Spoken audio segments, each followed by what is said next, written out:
Britannia, Dead or Dying, Chapter 2. I'd like to offer a few thoughts of my views of the National Health Service. It is well known that the National Health Service arose from a good idea, that people should be able to obtain good health treatment without financial worry. Unfortunately, in 1947, when the NHS was born, centralised state socialism was at its height. Thus, the NHS was constructed to carry out Whitehall commands. It was even imagined that these commands would be so efficient that the cost of care would fall.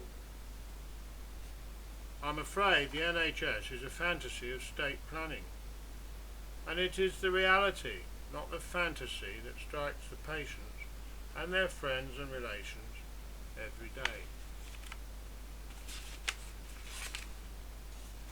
As with many government constructs made with the best of intentions, the NHS now suffers a severe dose of the law of unintended consequences, in that the NHS is enamoured with its bureaucratic systems and targets and treats customers as opposed to patients.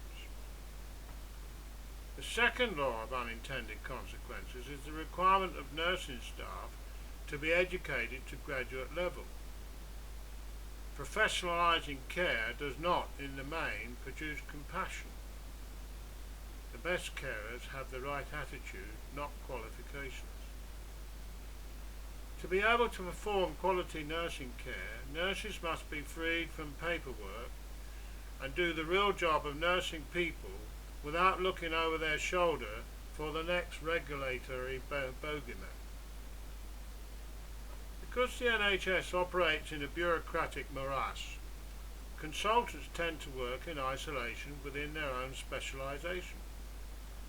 There is a severe impediment to the cross-fertilisation of medical information between departments. Therefore, many of the patients with complex problems involving more than one consultant are not treated in a logical manner and frequently suffer unnecessary premature death.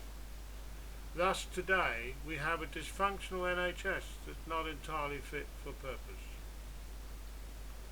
As politicians give lip service to the myth the NHS is the best in the world, the urgent need to overhaul the manner in which the NHS operates to make it fit for purpose means that politicians are unable and unwilling to provide the leadership required to tackle the problem.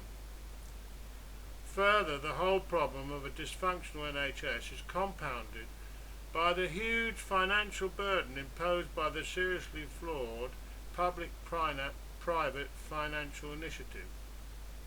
The government should review every PPFI contract, and where it is manifestly unfair to the public purse, simply invoke compulsory purchase powers and relieve that burden from the NHS. This situation demonstrates yet again the huge gap between political rhetoric and reality.